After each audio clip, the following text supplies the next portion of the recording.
2023년 12월 일본을 뒤집어 놓은 뉴스가 터졌습니다.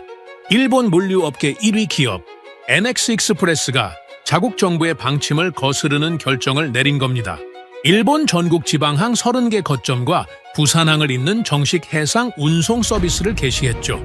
일본에는 도쿄항, 요코하마항, 고베항 등 해운 강국답게 쟁쟁한 항구가 줄지어 있습니다. 그런데 자국 화물을 자국 항구가 아니라 바다 건너 부산에 맡기겠다고 나선 겁니다. 지금 이 시간에도 부산과 일본 지방항 사이에는 주 130편의 컨테이너 정기편이 오가고 있습니다. 도대체 일본은 왜 자기네 항구를 놔두고 부산항에 의존하기 시작한 걸까요?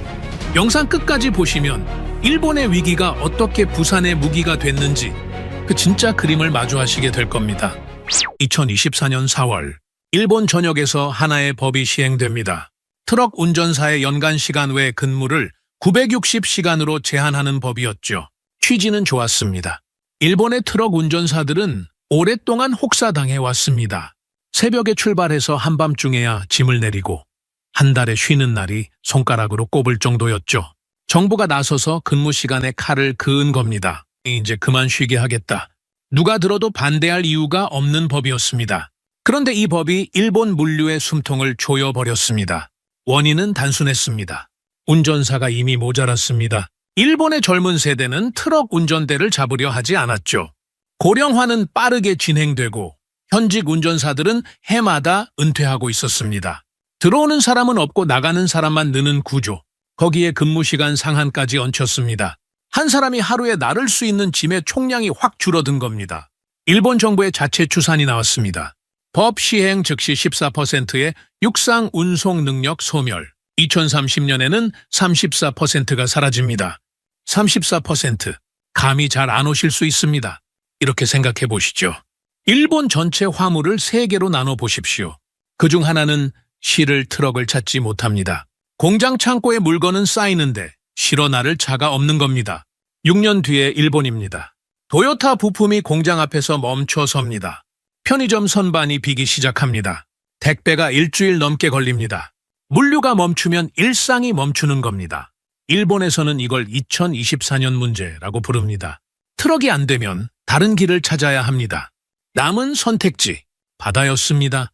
그런데 배로 짐을 보내려면 어디로 보내야 할까요? 여기서 숫자 하나를 보시겠습니다. 일본 혼슈 북쪽 끝 아키타현, 쌀로 유명한 농업지대입니다. 이곳에서 만든 물건을 해외로 보내려면 먼저 큰 항구까지 옮겨야 하죠. 아키타에서 도쿄항까지 컨테이너 하나를 트럭에 실어 보내는 비용, 약 540만 원입니다. 수백 킬로미터 고속도로를 달려야 하고 기름값에 통행료에 운전사 인건비까지 거리가 곧 돈입니다. 같은 컨테이너를 아키타 항에서 배에 실어 부산으로 보내면 얼마일까요? 약 290만 원. 같은 짐입니다.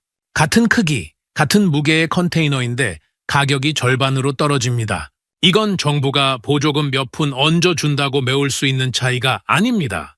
트럭 한 대가 반나절 달려야 닿는 도쿄항과 배 한 척이 하룻밤이면 닿는 부산항. 운송수단 자체가 다르니 비용 구조가 다른 겁니다. 그런데 왜 하필 부산이었을까요? 일본 바로 옆에는 중국 상하이도 있고 대만의 가오슝도 있습니다. 가까운 항구는 부산만이 아닙니다. 부산이 선택된 데는 해운의 원칙이 작용했습니다. 바다 위의 초대형 컨테이너선은 모든 항구에 일일이 들르지 않습니다. 한 곳에 짐을 잔뜩 모아놓고 거대한 배 한 척으로 한꺼번에 옮겨 싣죠. 이걸 환적이라고 합니다. 비행기로 생각하면 쉽습니다. 대구나 광주에서 뉴욕에 가려면 김해공항에서 바로 갈 수 없죠. 인천공항까지 와서 큰 비행기로 갈아타야 합니다.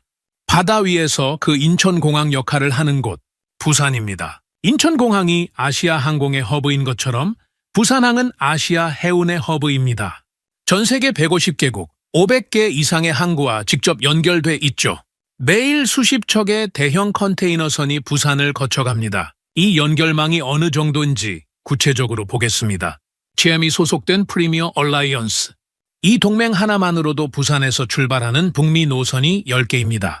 여기에 제미니 동맹, MSC 독자 노선까지 합치면 20개 이상의 정기 서비스가 부산에서 북미를 향합니다. 경쟁자 상하이는 어떻습니까? 상하이에서 미국으로 가는 항로수는 부산의 절반 수준입니다. 항로가 많다는 건 무슨 뜻이냐? 다음 배를 기다리는 시간이 짧다는 뜻이죠. 화주 입장에서 생각해 보십시오. 짐을 맡겼는데 사흘 뒤에야 배가 뜨는 항구가 있고 내일 바로 실을 수 있는 항구가 있습니다. 어느 쪽을 고르겠습니까? 2025년 실적이 이 구조를 숫자로 증명합니다. 부산항은 역대 최대 2,488만 TEU를 처리했습니다. TEU는 컨테이너 하나를 세는 국제표준 단위입니다. 이 물량 중 57%, 1,410만 TEU가 환적이었습니다. 다른 나라에서 와서 부산을 거쳐 또 다른 나라로 간 짐이죠. 부산에서 출발한 짐보다 부산을 스쳐간 짐이 더 많았습니다. 그것도 3년 연속 최대 기록 경신. 부산항은 자기 짐을 나르는 항구가 아니라 세계의 짐을 갈아 싣는 항구가 된 겁니다.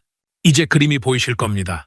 일본의 트럭이 멈추자 가격의 논리가 작동했습니다. 540만 원짜리 육로 대신 290만 원짜리 해로. 그 해로의 도착지에 세계 최대 수준의 환적 허브가 기다리고 있었죠. 가격과 구조 두 가지가 맞물린 겁니다. NX 익스프레스가 일본 전국 30개 거점에서 부산까지 정기 해상 서비스를 연 건 이 두 힘이 겹친 결과입니다. 돈이 갈 곳을 정한 겁니다. 여기까지 들으시면 결국 돈 문제라고 정리가 되실 겁니다. 트럭비가 비싸니까 배를 택했고 부산이 싸고 빨랐으니까 부산을 골랐다. 논리적이죠. 그런데 돈이 전부가 아니었습니다. 일본 대기업들은 비용보다 더 무서운 이유 때문에 부산에 매달려 있습니다. 일본 본토가 통째로 멈추는 날, 그날을 대비해 마지막으로 쓸 항구를 미리 정해 놓았습니다. 그 항구가 부산입니다. 2025년 1월, 일본 정부 지진조사위원회가 공식 발표를 합니다. 난카이 해곡 대지진, 향후 30년 내 발생 확률 80%, 이후 재산정에서는 60에서 90%까지 올라갔습니다. 난카이 해곡이라는 이름이 낯설 수 있습니다. 일본 열도의 남쪽 태평양 바닥에 깊은 도랑 하나가 길게 뻗어 있습니다. 유라시아판과 필리핀 해판이 맞부딪히는 경계선이죠. 이 도랑을 따라 거대한 지진이 반복되어 왔습니다. 100년에서 150년 주기로 마지막으로 터진 게 1944년과 1946년입니다. 쇼와 도난카이 지진, 쇼와 난카이 지진 두 번에 걸쳐 일본 남부 해안을 강타했습니다. 그로부터 약 80년이 흘렀습니다. 100년 주기의 절반을 이미 넘긴 겁니다. 확률이 80%라는 건 올 수도 있다가 아니라 언제 오느냐의 문제라는 뜻이죠. 이 지진이 정말 무서운 이유는 따로 있습니다.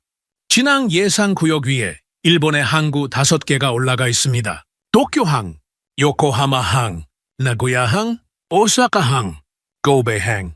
일본 수출입의 70%를 이 5곳이 담당하고 있죠. 이 항구들이 한 번에 멈추면 어떤 일이 벌어질까요? 도요타의 부품이 항구에 도착하지 못합니다. 소니의 완제품이 해외로 나가지 못합니다. 하루 이틀이 아닙니다. 항만 시설이 복구될 때까지 몇 주, 길면 몇 달. 일본 무역의 70%가 그 기간 동안 묶이는 겁니다. 그래서 일본 대기업들이 만들어 놓은 것이 있습니다. BCP, 업무 연속성 계획이라고 합니다. 본토가 흔들려도 회사는 살아남아야 한다는 비상 매뉴얼이죠. 쉽게 말하면 이런 겁니다. 집에 불이 나면 가족이 어디서 만나자고 미리 정해놓죠. 학교 앞이든 공원이든 한 곳을 약속해 둡니다. 기업이 그걸 항구 단위로 하는 겁니다. 우리 공장이 무너져도 물건을 빼낼 수 있는 항구를 미리 지정해 놓는 것이죠. 그런데 그 비상 매뉴얼에 적힌 대피 항구가 일본 아니었습니다. 부산이었습니다. 일본 무역 관계자의 말이 남아 있습니다. 부산항이 없으면 우리는 살 수가 없다. 한국 매체가 포장한 말이 아닙니다. 일본 측이 스스로 꺼낸 말이죠.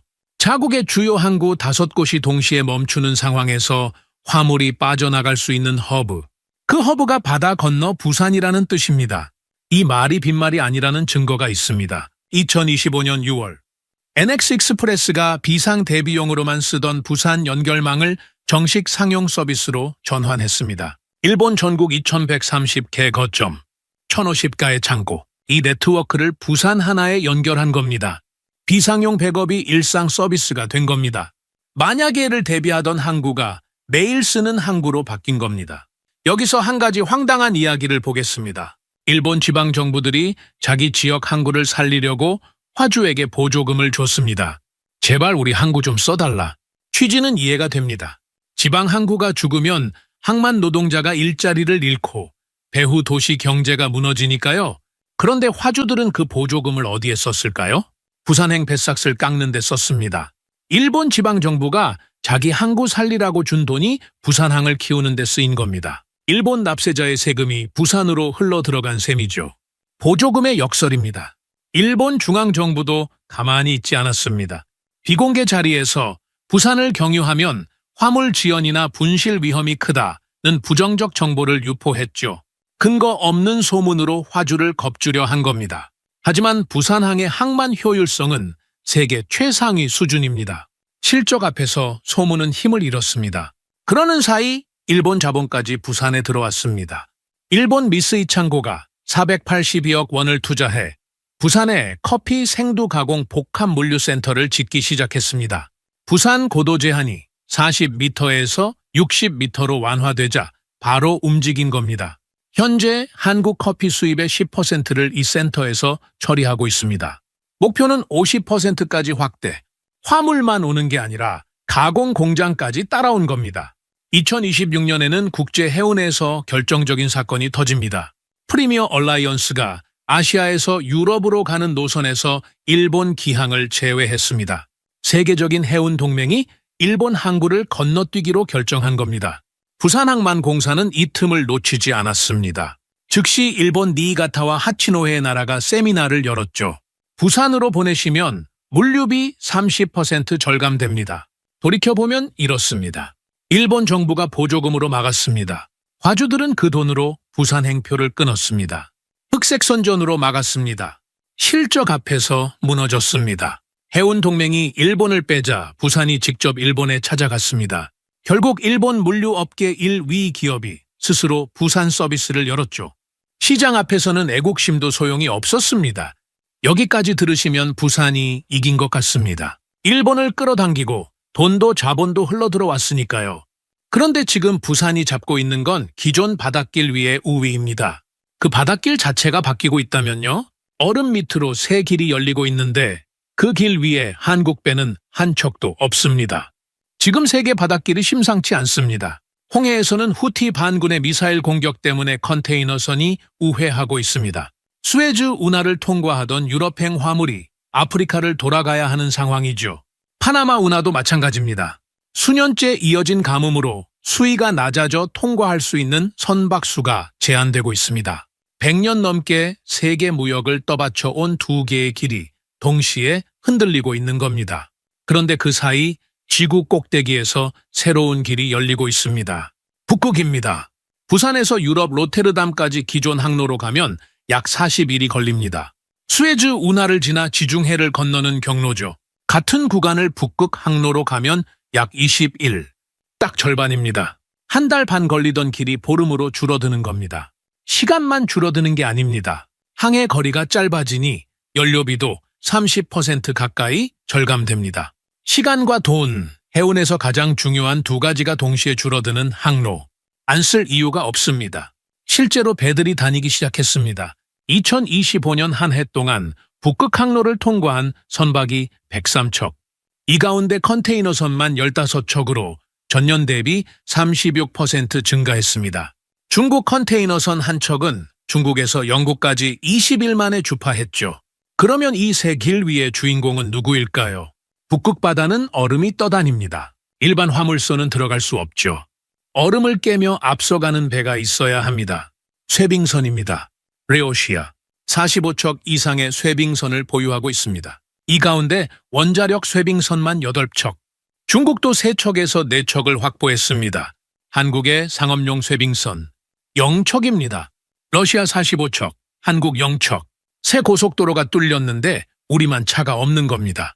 다른 나라 차들은 달리고 있는데 우리는 도로 입구에서 서 있는 셈이죠. 여기서 더 불안한 그림이 하나 있습니다. 일본의 홋카이도와 혼슈 북부 항구들. 지금은 화물을 부산에 빼앗기고 있지만 이 항구들은 북태평양과 북극을 잇는 길목에 자리 잡고 있습니다. 지리적으로 북극 항로에 유리한 위치죠. 지금은 부산이 일본 화물을 끌어당기고 있지만 북극 시대가 본격화되면 일본 항구들이 위에서 화물을 다시 낚아챌 수 있는 구조입니다. 부산이 쌓아온 우위가 새 바닷길 앞에서 흔들릴 수 있다는 뜻입니다. 다행히 우리도 움직이기 시작했습니다. 해양수산부가 세종을 떠나 부산으로 이전을 완료했습니다. 부산 안에 북극항로 추진본부를 새로 만들었죠. 2026년 업무 계획에는 이 한 줄이 박혀 있습니다. 북극항로 시대로의 대도약, 정부가 공식 문서에 북극을 찍은 겁니다. 그리고 올해 8월에서 9월 사이 실제로 배가 뜹니다. 부산의 선사 펜스타라인이 3000 TEU급 컨테이너선으로 부산에서 로테르담까지 북극항로 시범운항에 나섭니다. 한국 역사상 최초의 북극 컨테이너 운항입니다. 2000개 이상의 컨테이너를 싣고 북동항로를 왕복하는 여정이죠. 정부는 쇠빙선 건조 시 최대 110억 원을 지원하고 항만시설 사용료를 50에서 100% 감면하겠다고 밝혔습니다. 2030년 상업운항 개시가 목표입니다. 시범운항에서 그치지 않습니다. 진해신항 2045년까지 14조 원을 투입해 21개 선석을 갖춘 AI 기반 무인 하역 메가포트를 조성합니다. 부산 옆에 완전히 새로운 항구를 짓는 겁니다. 차세대 쇠빙경 우선도 준비 중입니다. 총 중량 16,560톤. 한화오션이 건조를 맡아 2029년 인도 예정이죠. 영척이던 쇠빙선이 첫 한 척을 향해 움직이고 있고 올가을 첫 배가 북극 바다 위에 뜹니다. 늦었지만 출발은 시작됐습니다. 올가을 부산을 출발한 컨테이너선 한 척이 북극 바다를 가릅니다. 한국 역사상 처음 있는 일이죠. 그 배가 왜 떠야 하는지 이제 전체 그림을 맞춰보겠습니다. 일본의 트럭이 멈추자 가격의 논리가 작동했습니다. 540만 원짜리 육로 대신 290만 원짜리 해로. 부산은 싸고 빠른 항구라는 사실을 숫자로 증명했죠. 일본의 땅이 흔들릴 수 있다는 공포는 부산을 한 단계 더 올려놓았습니다. 5 항구가 동시에 멈추는 날, 화물이 빠져나갈 수 있는 유일한 허브. 부산은 대체할 수 없는 항구가 됐습니다. 그런데 이 두 가지 우위에는 하나의 전제가 깔려 있습니다. 지금의 바닷길이 그대로 유지된다는 전제입니다.